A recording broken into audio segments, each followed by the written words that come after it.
Welcome to another Northern Monkeys video. This time we're taking a look at the new Iron Hands character, Caanok Var. So stomping in at the end of 10th edition, this guy joins Ironfather Ferios and really brings a new element to Iron Hands. Actually, I thought he'd be a real bruiser, but it turns out he's actually more of a tactical, kind of strategic piece, which is absolutely fantastic for Space Marines. So at 100 points, he's only a little bit more expensive than a Terminator Captain. You essentially get Terminator Captain stats, right, with this guy, 6 wounds, 2 up save, all very, very good stuff. His melee profile, bit of a weird one to me. I didn't see them going this way. I thought he'd be some big 3 damage, bludgeon kind of attack, but no.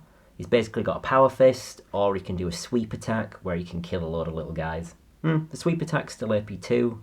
Sometimes it'll come up if you're up against guard or nids or whatever. So yeah, it's worth having, not the greatest thing in the world though. The 5-up feel no pain though, I really, really like. This is just great. There's a lot more precision in the game between Epic Challenge, all the new Raven Guard stuff that's coming out. There's a lot more people trying to snipe buffs and characters out of units. And this guy's great for just resisting that with the 5-up feel no pain and his inherent bulkiness with the 6 wounds. This guy also gives a very serious buff to his own unit. Anytime they target a monster or vehicle, they get lethal hits. And anytime they target anything else, like bikes, beasts, infantry, they get sustained hits. This is absolutely fantastic. Generally, playing Chaos Space Marines, always been able to pick lethal or sustained hits. That's generally the order that you go in, right? So being able to just get that all the time for your Terminator squads is absolutely fantastic. And just starts to push them up into that point where their melee and shooting becomes really, really threatening.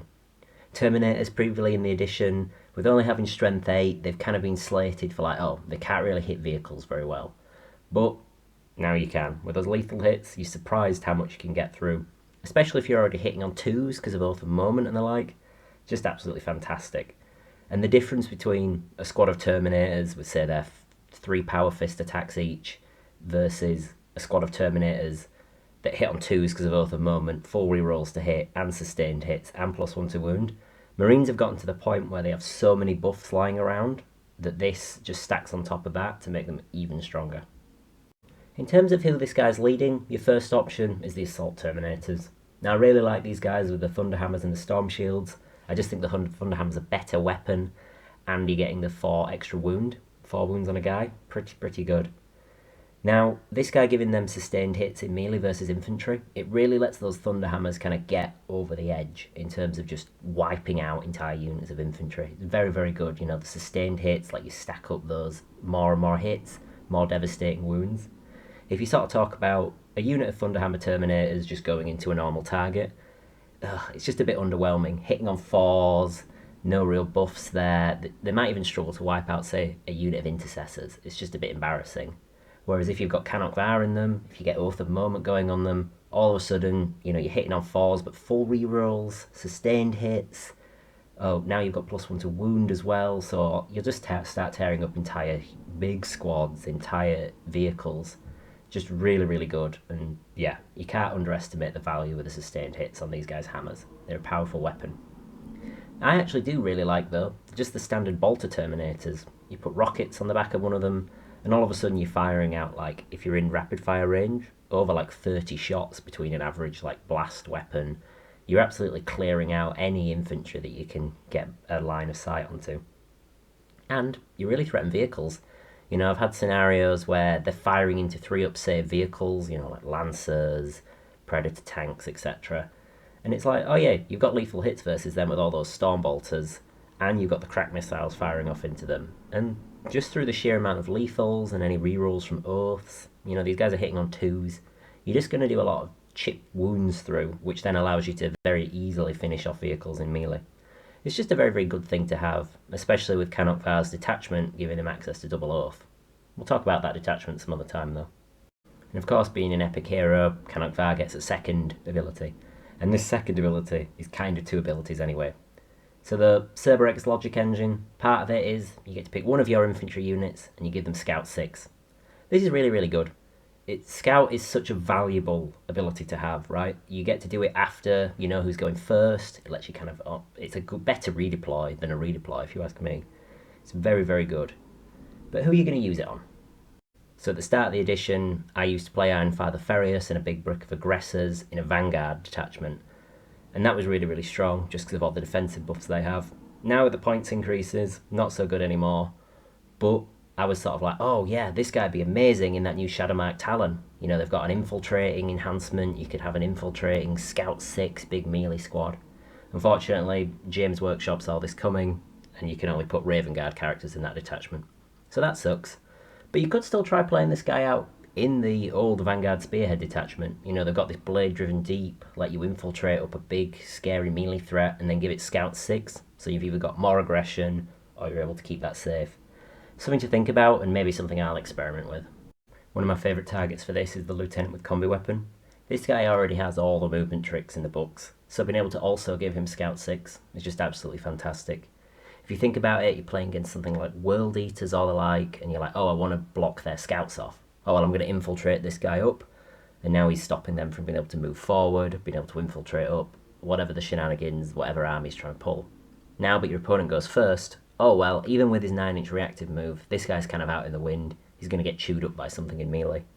But if you give this guy Scout 6, and then he also keeps his 9-inch reactive move, he's just very, very hard to kill. Don't forget this Scout move does go off after you know who's going first. Next up, we've got Anfar the Ferios.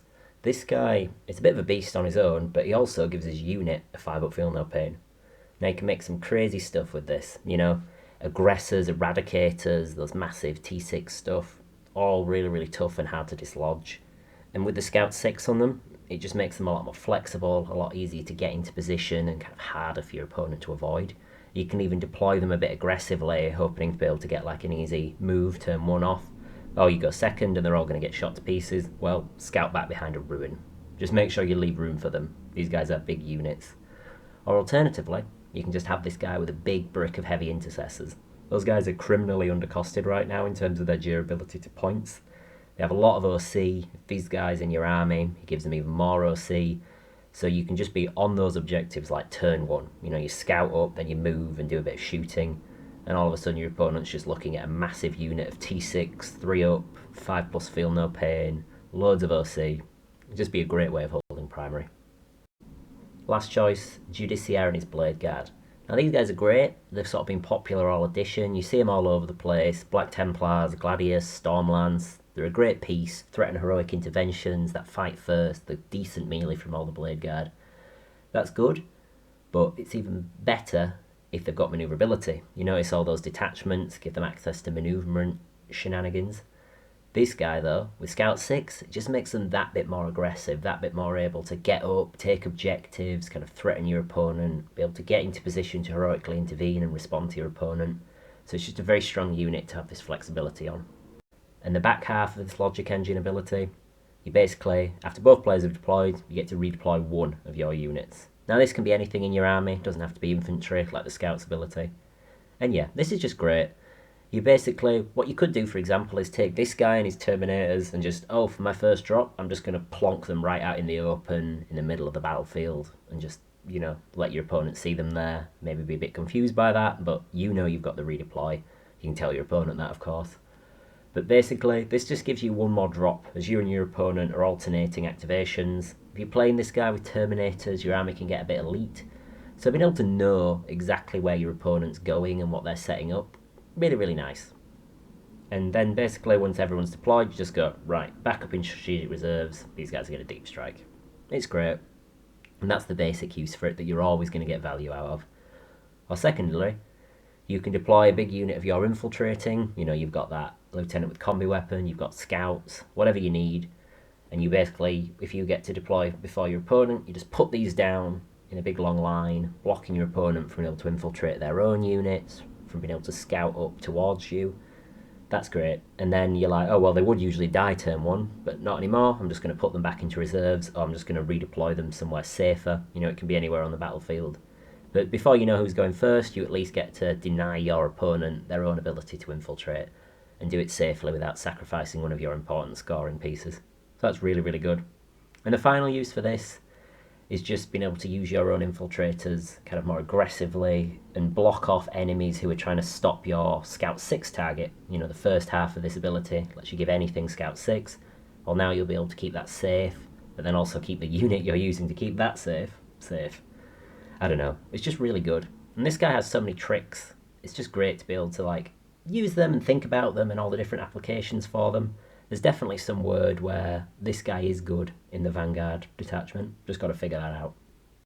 So thanks for watching, everyone. Like and subscribe if you enjoy. We try and do content like this every week. As soon as I saw this model with that giant like maul, I just thought, oh yeah, this guy's cool. And I've been hyped to get him on the battlefield. He's just so cool. Yet another Space Marine release, but James, you got me. Nice job, buddy.